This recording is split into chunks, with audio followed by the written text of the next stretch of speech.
La elaboración de tejidos y paños forma, junto a la agricultura y la construcción de la vivienda, el trío de actividades vitales a partir de las cuales se ha ido conformando el desarrollo industrial de los pueblos.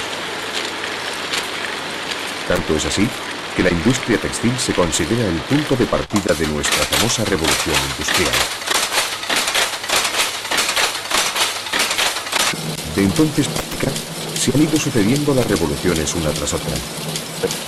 Innumerables inventos y avances técnicos, grandes transformaciones en cualquier sistema productivo, nos alejan más y más de las formas de fabricación tradicionales.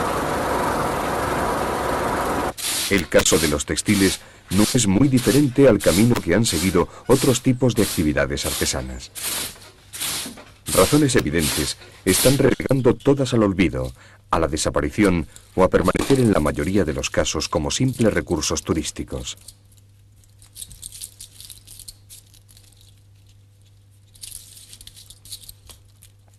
Unas veces, el mercado acaba llevándose por delante artesanías tan especiales como sus productos. Verdaderas obras de arte, piezas únicas, con un fuerte valor artístico e histórico.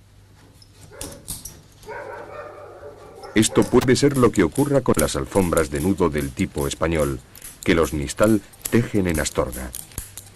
Una heredad inalterada desde siglos, donde la introducción de cualquier mecanismo técnico causaría la destrucción de su propia esencia.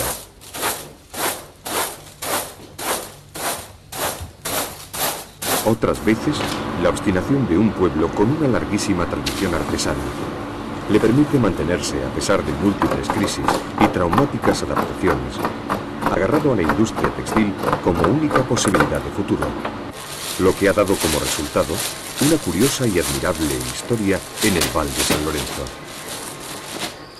En estos dos casos, que forman parte de nuestra larga y rica tradición textil, vamos a detenernos. No solo eso tienen en común, también la pertenencia a una comarca de singulares características y fuertes raíces que comparten. La misma tierra, los mismos paisajes. Y algo más si descendemos a terrenos más prácticos, porque en el fondo de la cuestión, en el origen de nuestro discurso, en el centro de la tradición y en el principio de este programa, no podemos olvidar que hay una simple oveja.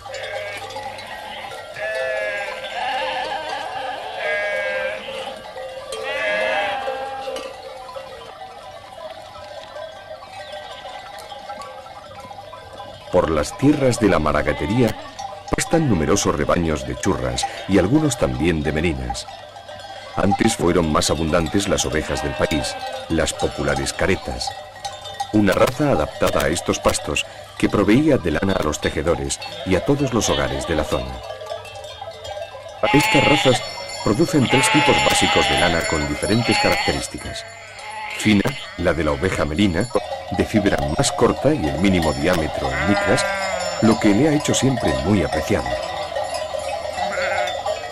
Basta la churra, de mayor calibre y fibra más larga, fuerte y resistente, pero menos suave. Y entrefina la del país, de una calidad intermedia.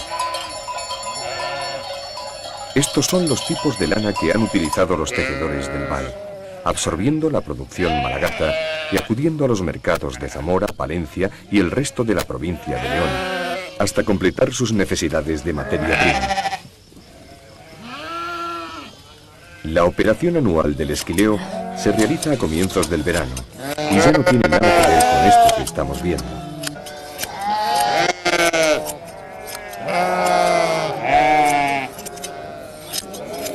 Ahora las cuadrillas se arman de veloces maquinillas de rasurar que liberan a las ovejas de su capa en un par de minutos. Por eso le pedimos a José de San Félix de la Valdería que lo hiciese a la antigua usanza, con unas grandes tijeras nada simples de manejar, sobre todo si ya has dejado la práctica.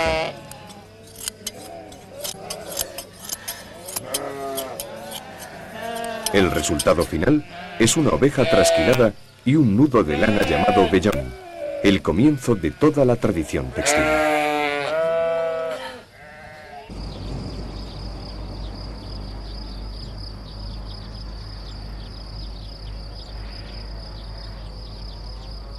El Val de San Lorenzo es hoy un pueblo más bien próspero, si tenemos en cuenta la general decadencia de los núcleos rurales de población.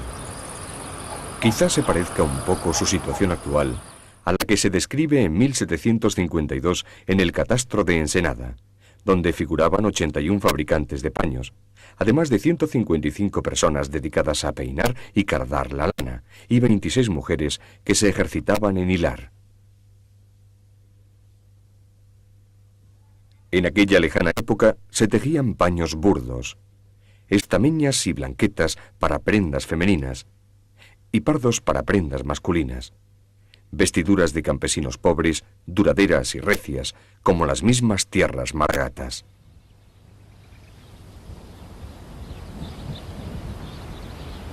Fueron buenos tiempos para aquella gente que recogían sus ingresos de los telares manuales y de la arriería, que dio a la maragatería ese empaque señorial que aún conserva. Pero mientras se vivían aquellos tiempos de relativa prosperidad económica, lejos de estas tierras, ajenas por completo a cualquier cambio, comenzaba la revolución industrial con un curioso punto de partida: la aplicación del vapor a un telar de volante. Ni remotamente se imaginaban entonces lo que eso les podría afectar.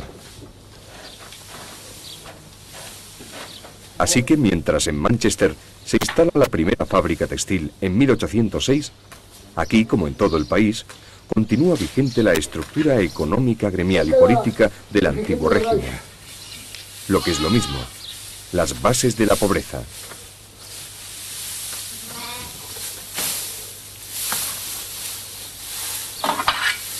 La primera mitad del siglo XIX firma la práctica liquidación de la industria textil tradicional.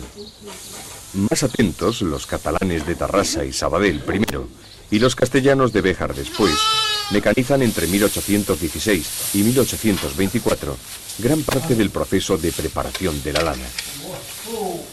Pronto se llena el mercado de paños finos nunca vistos, y a unos precios que causan el derrumbe de la fabricación artesanal.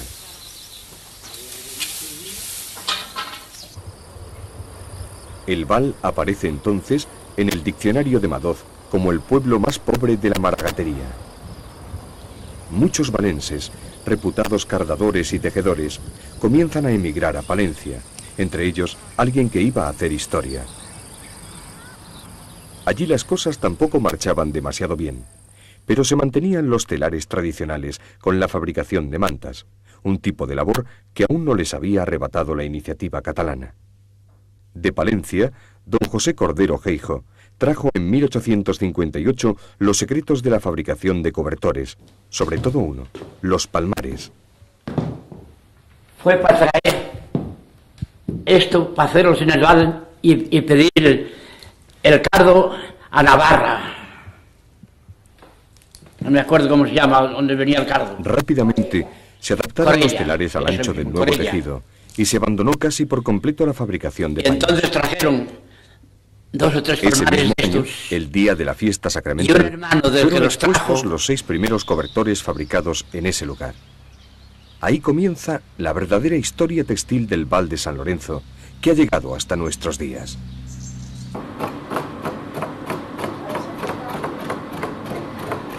¿Ves, rallador? Más o menos. En la actualidad, existen 4 fábricas industrializadas, pero se mantienen unos 12 núcleos familiares de producción. La manta o cobertor, que ha hecho famoso a este pueblo, sigue siendo el principal producto. Y aunque se han introducido otros, sobre todo alfombras, la base de todos ellos continúa siendo la misma, la lana, y el proceso tampoco ha cambiado.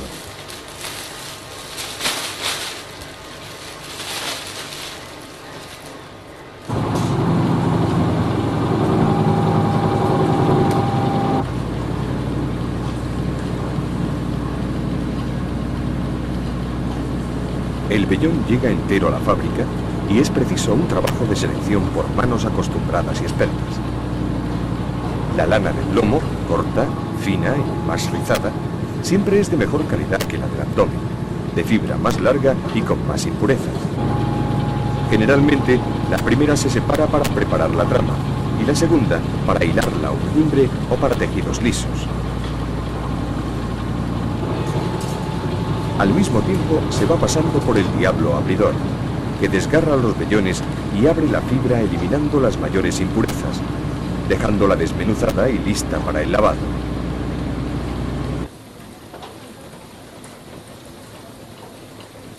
Las glándulas pilosas de la oveja segregan dos tipos de sustancias conocidas en conjunto como churro, suarda o mugre. A pesar de estos nombres, y por increíble que parezca, son fácilmente solubles en agua. Parte de ellas, las producidas por las glándulas sudoríparas, forman la lanolina, que en los modernos trenes de lavado se recupera para otros usos.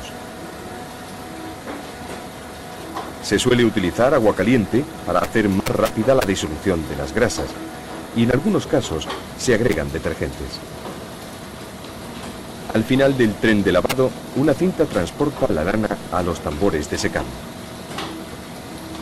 Pero este sistema en el Val se puede considerar reciente.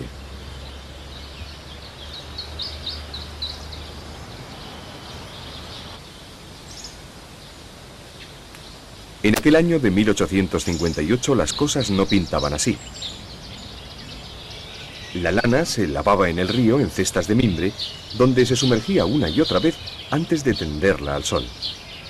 Casi un siglo tuvo que pasar hasta que se fueron adquiriendo los primeros lavaderos mecánicos que aliviaran a los valenses de aquella pesada labor. Hoy se conserva uno de ellos en el Batán Museo en perfecto uso.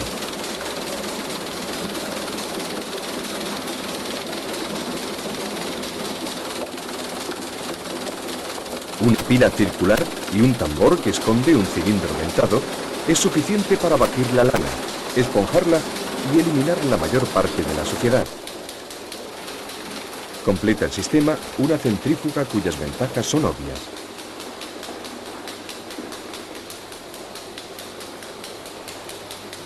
Fueron cambios demasiado lentos, tan lentos como perezosa fue la gente del Val en sacar partido del mejor de los inventos, la unión. Hay que esperar demasiado tiempo para que nazca el primer intento serio de sociedad participada. La comunal se fundó porque cargando en casa no se hacía producción ninguna. Entonces se juntaron varios socios y entre habla y habla para aquí, habla para allí, trataron de comprar el molino, que era una nave donde se podrían poner unas máquinas allí en la Riguerina. Y bueno, llegaron a un acuerdo, compraron el molino, trajeron las máquinas y ya se iba haciendo un poco más de producción. Esta sociedad se constituye en 1920 y entraron a formar parte de ella 73 vecinos. Fue cuando acordaron entre ellos el hacer esas acciones, como ese documento que están allí en lista todos. Y pusieron cada acción 88 pesetas. Y el que más puso, no sé cuántos habrá, pero no sé si habrá 4, que cogieron 20 acciones. Los demás, la mayoría 10. Y la otra mayoría, pues 3 o 4, 1 o 2 o 5. Y entre eso juntaron 558 acciones, que son las que se rigen en la comunal. Tarde. Cuando en el Val se habla por primera vez de la compra de un diablo abridor, una carda y un torno mecánico, los demás centros textiles del país estaban plenamente industrializados y aprovecharon el tirón de la demanda que produjo la Primera Gran Guerra. De hecho, también fueron buenos años para el Val, y de ahí nació la evidente necesidad de unirse para aumentar y mejorar la producción y el trabajo. El cardar, el tejer al pie y el sacar el pelo. Eso era duro, era muy duro. Para resistir un día entero sacando pelo, había que comer bien. Porque cardando ya ibas como sobre la rodilla, cardar, cogías un puñado de lana de la cesta, ponías en la carda y a cardar, y vuelta, y vuelta. Cardar la lana. En esta operación se completa la depuración y la mezcla con las cardas. 2 cepillos de púas que han de moverse con energía en sentido contrario hasta conseguir un copo de lana que pueda transformarse más tarde en un hilo de longitud continua y sección constante, ya sea en la rueca o en el torno.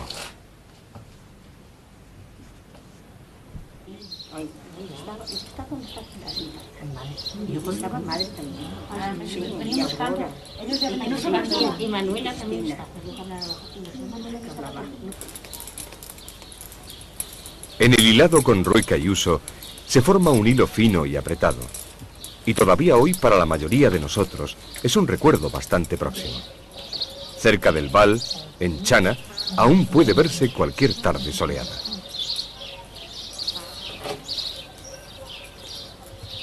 Este hilo fuerte y retorcido se ha empleado siempre para tejer con aguja, pero de la misma forma se hacía para conseguir el hilo de la urdimbre.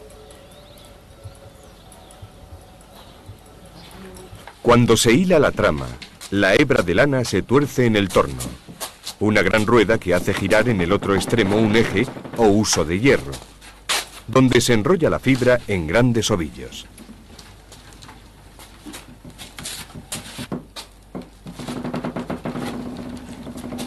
En este momento se decide el grosor del hilo mediante el estirado y la torsión.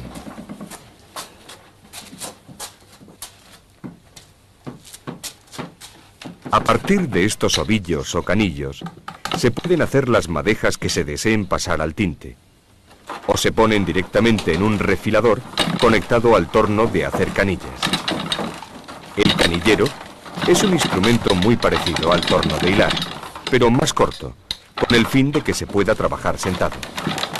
El resultado final son las canillas para introducir más tarde en la lanzadera.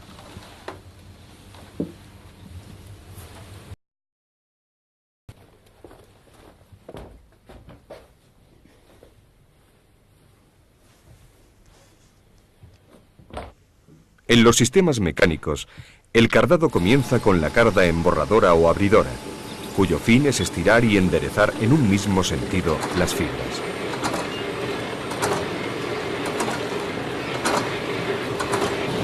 Para ello, una serie de tambores y cilindros cubiertos de finas púas de acero giran sobre sus ejes en diferentes sentidos y acaban entregando a la siguiente carda un velo de lana de espesor mínimo y perfectamente regular.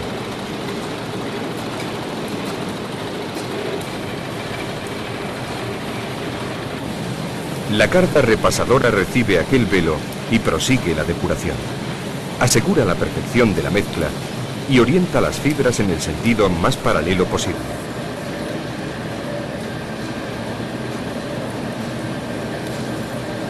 Al final, un gran tambor recibe delicadas capas de lana que se trasladan a la última de las cardas, la mechera.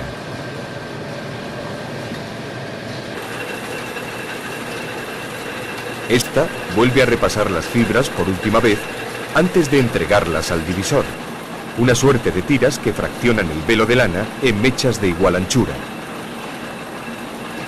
Finalmente pasan por el refrotador, que convierte por primera vez la lana en una suerte de hilo que enrolla en grandes bobinas listas para colocar en las máquinas de hilar. El conjunto de estas máquinas se llama un surtido, y no es precisamente el primero que adquirió la Comunal. Aquellas venían desechadas de Cataluña. La carda era de 80 centímetros de ancho y la máquina de hilar solo tenía 90 usos. Aunque significaron una gran revolución, pronto se declararon insuficientes para abastecer las necesidades de los propios socios, y mucho menos las de los demás fabricantes del pueblo. No daba para todos, aun trabajando 2 turnos, cada turno 8 horas o 9 o 10, no daba para todos, había también que hilar en casa. Comienzan a fundarse entonces otras fábricas que adquirirían más o menos parecida maquinaria. La primera fue la Comunidad de Bienes San Andrés, establecida en 1928. Tras el parón inevitable de la guerra, continuaron surgiendo otras nuevas. En 1944, la Fábrica San José. Y 2 años más tarde, en 1946, la Textil Maragata. Bueno, mi padre después de la guerra o sea, él servía manta, le pedían mantas, la demanda era grande, le vendía mantas para afuera, para Galicia y eso, y entonces como no le servían tanto como lo que él vendía, pues ya, no sé, se decidió juntar con 5 señores más y hacer una sociedad. Y en el año 46 le siguieron Industrial Valura, esa sociedad, Lanera Industrial y Maragata, 6 socios. Hijos de Mateo Cabo y Bueno, Manufacturas del Val. fueron a Levante, Todas ellas a un teniente, abiertas antes de compraron unos telares de 1953 volante, y con el todas fin de que por lo una llevara buena un razón. señor solo, una persona sola.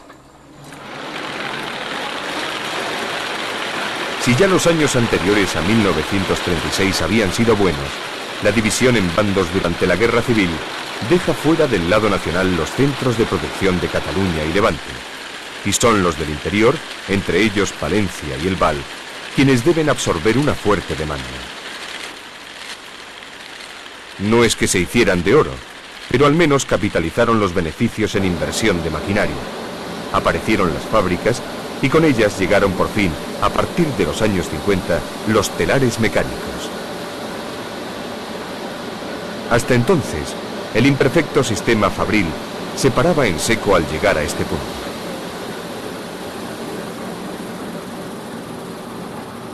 En la comunal y en las primeras fábricas se hilaba para socios y particulares, pero estos debían tejer en casa en los viejos telares manuales, con lo que el sistema productivo se reducía bruscamente.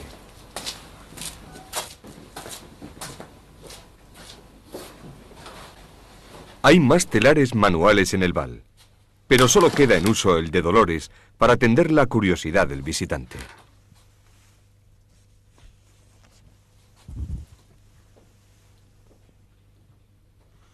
En realidad se necesitan 2 personas para tejer, una a cada extremo del telar. Pero esto nos puede servir para conocer su funcionamiento, que básicamente es lo mismo en un telar mecánico. El telar lo forma un armazón de madera que le da rigidez y sirve de soporte para los distintos elementos que intervienen en la operación de tejer. Colgados de la parte superior por 2 poleas, penden las perchadas, 2 marcos de madera independientes. Entre los 2 listones de madera que forman la perchada, van tendidos los lizos que sujetan en medio unas anillas de metal, por donde pasan los hilos de la urdimbre. Al levantar una perchada, esta, a través de los lizos, arrastrará todos los hilos de la urdimbre que pasen por las anillas de ese juego, y al bajarla ocurrirá otro tanto. Este subir y bajar de los lizos es el fundamento del telar. Con los pies, la tejedora o el tejedor acciona un juego de pedales con los que hace que los lizos suban y bajen. De este modo se forma un hueco o calada entre los hilos de la urdimbre por donde pasa la lanzadera con la trama. Con el siguiente movimiento se invierte la posición de los hilos de la urdimbre en la calada y la trama queda aprisionada. En la lanzadera se van introduciendo las canillas, ya blancas, ya de color, y en cada pasada, por la canal, el hilo es insertado y batido con un golpe seco del peine que forma un solo cuerpo con la canal. Mucho trabajo y poca producción. Una de las cosas era que se hacían pocas mantas porque éramos 2 personas, una tenía que tejer y enfilar la lanzadera. Y luego, pues también la lanzadera que andaba por el telar andaba despacio. Y el que tenía que darle a la canal para hacer el tejido de la manta también era despacio. Luego, entonces, había que hacer muchas horas para poder hacer 6 o lo máximo 8 mantas.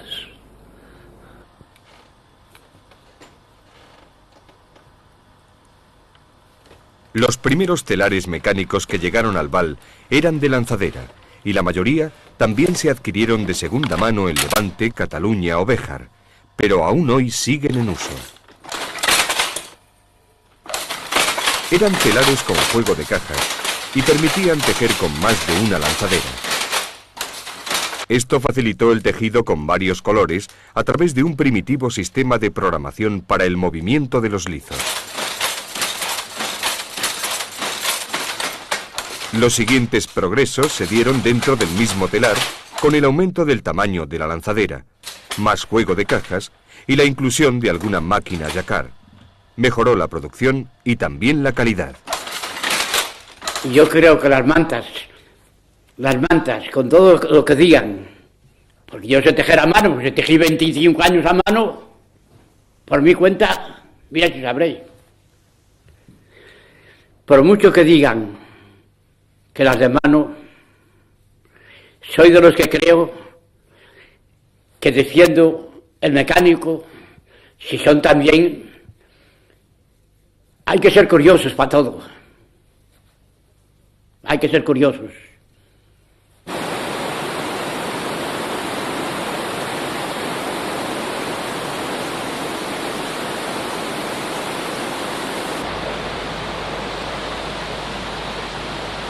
Este edificio a las orillas del Turienzo, donde ahora está instalado el museo, fue adquirido por la Comunal en el mismo año de su constitución, aunque ya funcionaba antes como batán en manos privadas. En él estaban instalados 2 batanes hidráulicos de Mazos, que trabajaban día y noche durante los meses en los que el río baja con agua antes del estiaje. Una presa y un canal aseguraban el suministro de fuerza para mover el ingenio, que no difería mucho del mecánico que está montado en la actualidad.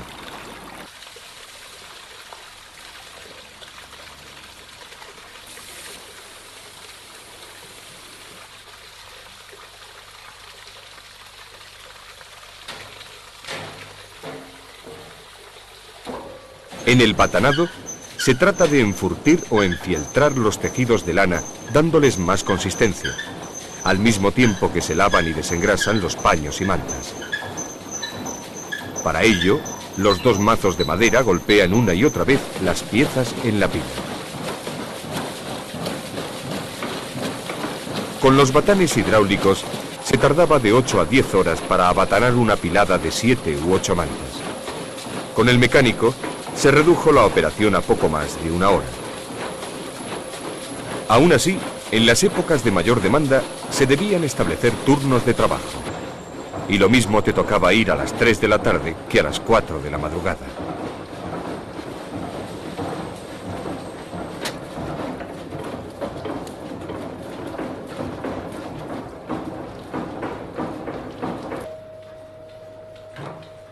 Una vez centrifugadas, se pasan las mantas todavía húmedas al último y más crítico de los pasos antes de poner a la venta el cobertor: sacarle el pelo.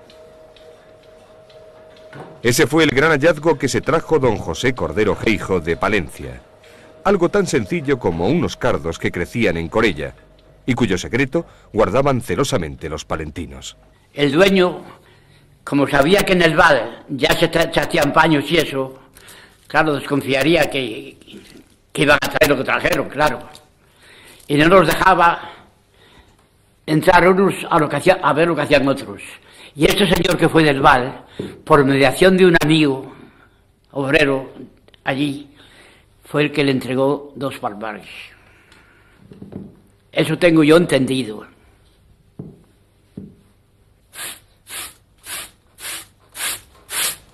Los palmares se pasaban por la manta después de abrirle el pelo con las cardas de púas, siempre en la misma dirección, una y otra vez, hasta dejar el pelo tupido y suave como nunca lo habían imaginado en el val. Tan importante fue que sólo así pudieron comenzar a fabricar sus mantas.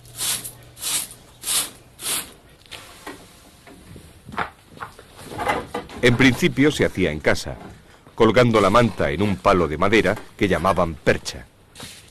De ahí que al proceso se le denomine perchar, y a su homólogo mecánico, que se introdujo más tarde, se le llamó percha. La Comunal adquirió 2 de estas que se conservan en el museo. Se mandaron construir en Astorga y eran el último servicio que se ofrecía a los socios. La percha mecánica consta de 2 grandes cilindros cubiertos de cardos vegetales, dispuestos en hileras orientadas, alternativamente, en diferentes sentidos.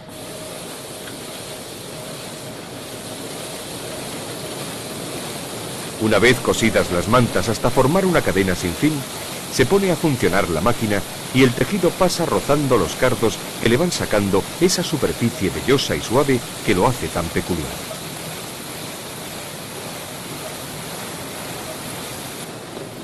El segundo cilindro se encarga de sacar el pelo por la otra cara. Ahora se utilizan perchas metálicas con cilindros de púas de acero. Las antiguas perchas tuvieron que ser sustituidas. El mercado, arrastrado por los productos fabricados en otras zonas del país, comenzó a exigir un acabado más perfecto y un pelo más corto y más tupido. Algo imposible de conseguir con la percha de cardo vegetal. Mucho habrán cambiado las cosas, eso sí, pero al final siempre se trata de lo mismo. Vender la producción para asegurar la permanencia a pesar de las crisis. Bueno, hombre, claro, crisis, pues yo qué sé, que tampoco parecía que había crisis. No dejábamos de fabricar, más despacio, por ejemplo, y aquí, pero tenías que juntar las mantas. Porque yo tuve veces de juntar mantas aquí, allá donde duermo yo ahora, y poner ahí, y tener 300 mantas sin vender. 300 mantas.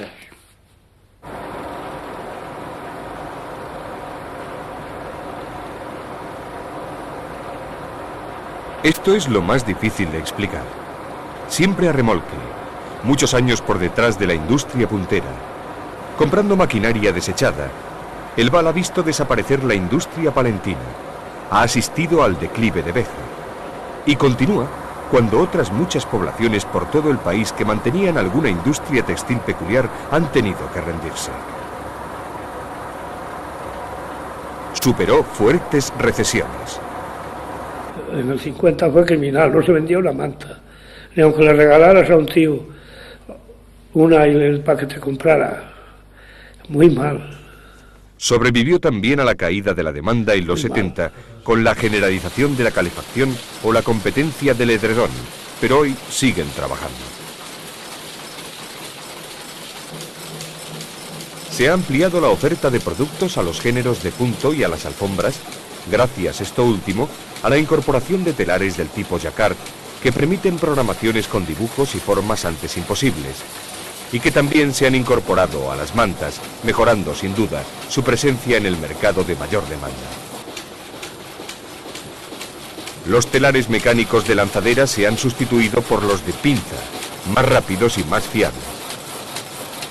Es la forma típica de entender el progreso en el Val, cuando el resto de la industria textil marcha ya desde hace tiempo por la informatización y la robotización.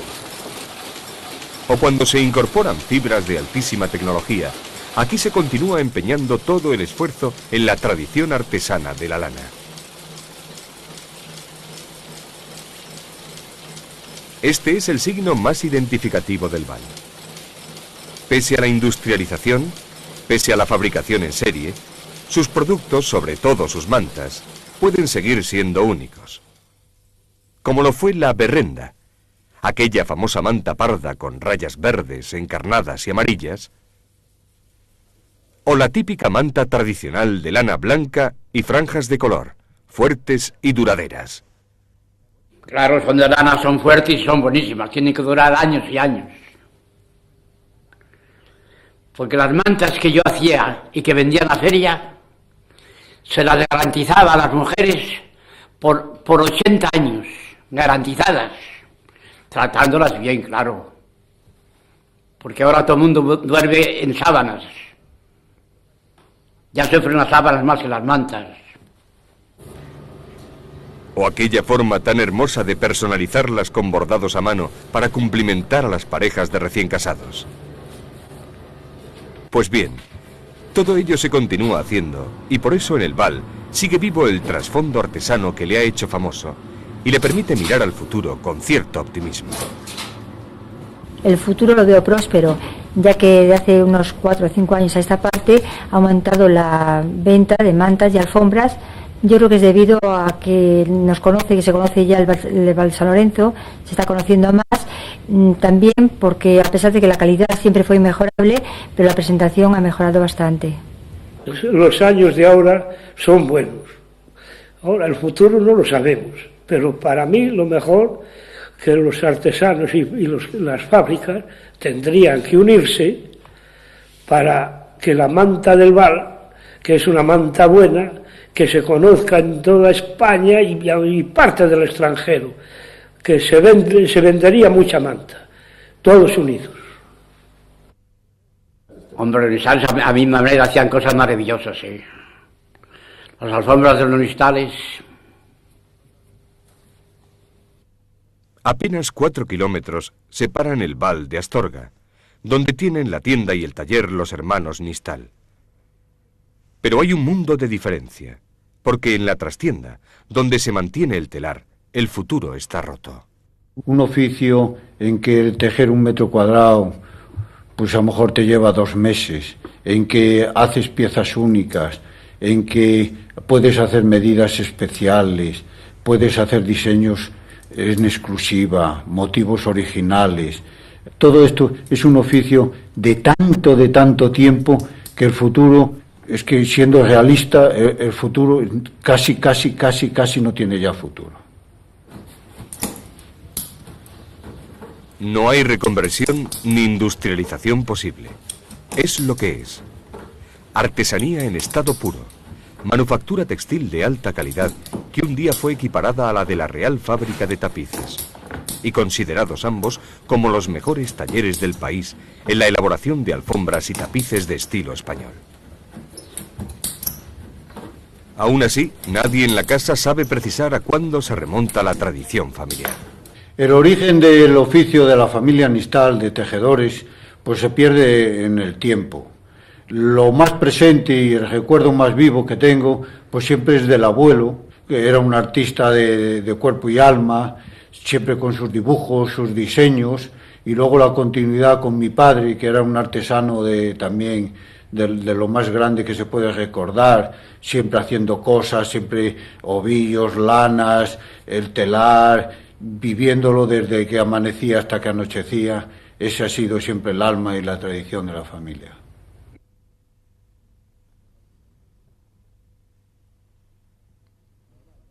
España fue uno de los primeros países europeos que utilizó la alfombra anudada, cuya técnica textil de origen oriental fue conocida en la península a través del pueblo musulmán y exportada a Occidente, donde se difundió este arte antiquísimo.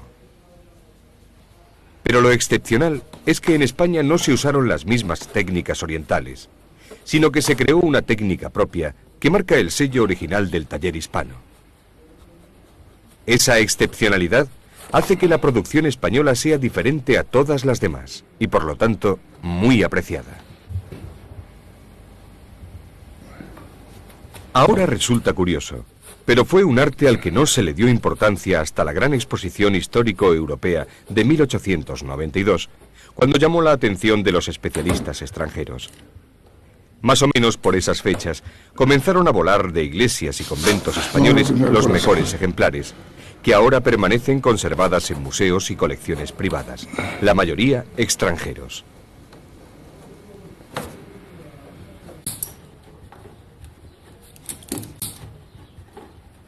Bien es cierto que la técnica de tejer alfombras fue una más de las contribuciones musulmanas a las artes decorativas españolas, pero pronto fue absorbida. Y aunque influenciados por los diseños persas, turcos, berberiscos o tunecinos, de donde ya se importaban multitud de alfombras, surgieron en la España musulmana talleres famosos que crearon su propia técnica y estilo. Estos talleres siguieron funcionando después de la conquista cristiana en manos de artesanos mudéjares que continuaron trabajando. Se conservó la tradición islámica al mismo tiempo que se adoptaron temas decorativos occidentales. Estos famosos talleres fueron los de Levante, de los que es difícil encontrar muestras, los de Cuenca y los de Alcaraz, Chinchilla, Lietor y Letur. Todos poseían técnicas y estilos que los hicieron diferentes. Los motivos en las alfombras de estilo clásico español pues son muy variados. Está el mudéjar, en que es un motivo generalmente con animales, más esquemáticos, con una intensidad de color más fuertes. Luego están los alcaraz, en que influyen mucho, por ejemplo, las coronas, los dragones, motivos de piñas, de cardos. Y finalmente las de Cuenca, que suelen ser motivos más repetidos, más elaborados, con un tipo de cenefas más encajadas en el conjunto de la alfombra, colores más suaves, motivos más sencillos. Todo esto influye en que salga una alfombra, como si dijéramos, menos espontánea que el Alcaraz y que el Mudéjar.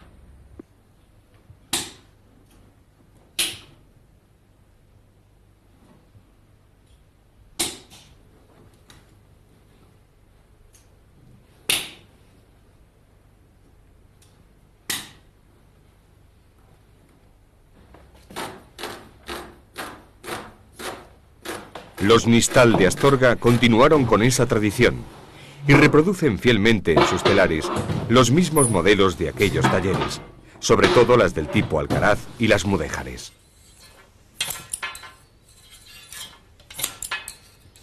Tres telares conservan los Nistal en su taller, uno de 2 metros y otro de 7, que hace mucho tiempo que ya no se usan, y el de 3 metros, donde trabaja habitualmente José. Son telares manuales de alto lizo, al contrario que los del Val, llamados de bajo lizo. Es un telar muy simple, formado por 2 pies verticales que sostienen horizontalmente 2 grandes cilindros o enjulios de madera que hacen de plegadores. En el inferior se enrolla la alfombra a medida que se va tejiendo, y en el superior la urdimbre. Por debajo de este está colocado el peine o rastrillo, que mantiene igualada la separación entre los hilos. Una gran palanca, que parte del enjulio superior, obliga a la urdimbre a conservar la tensión que facilita el tejido. Los tirantes laterales tienen parecida función y ayudan a mantener la verticalidad, muy importante para el acabado.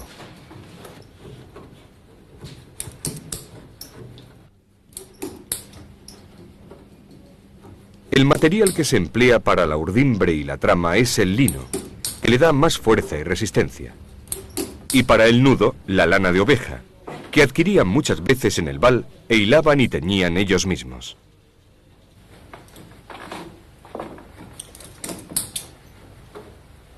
Existen 3 variantes fundamentales en el nudo: el persa, que apenas fue utilizado en España, el turco y el español. La diferencia que existe entre el nudo turco y el nudo español es que el nudo español, la lana, da vueltas sobre un solo hilo de la urdimbre, y en el nudo turco, la lana da vueltas sobre 2 hilos de la urdimbre. Al dar vueltas sobre los 2 hilos de la urdimbre, siempre hace que la alfombra quede más consistente, más sólida, el dibujo mucho más perfecto, porque las líneas rectas en el nudo español siempre iría en zigzags. Sin embargo, el nudo turco siempre va recto, va el nudo español mucho más aparece exclusivamente en las alfombras hechas en España, aunque no se sabe cuándo empezó a utilizarse, pero sí que se fue abandonando a mediados del siglo XVII. Los Nistal han hecho prácticamente toda su producción en nudo turco. El tejedor, José en este caso, se va orientando por la ampliación en papel cuadriculado que ha hecho su hermano Máximo, del boceto original. Estos bocetos que pintó el abuelo lo son de 1/4 parte de la alfombra. Por pura simetría no es necesario más. Cada cuadrícula corresponde a un nudo, y el tejedor se maneja con las ampliaciones de las 2 partes de la cenefa y la del fondo. Como aún así se puede poner cada nudo en su lugar, es el secreto que les pertenece.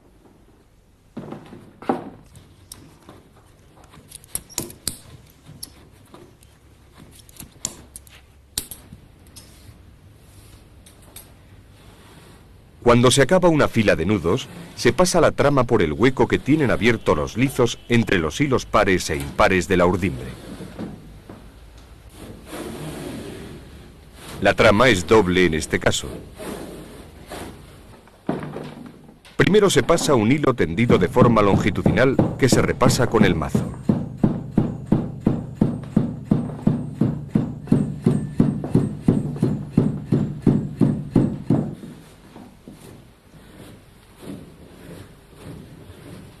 Después otro que se arquea con la tijera y que también se repasa golpeando justo lo necesario.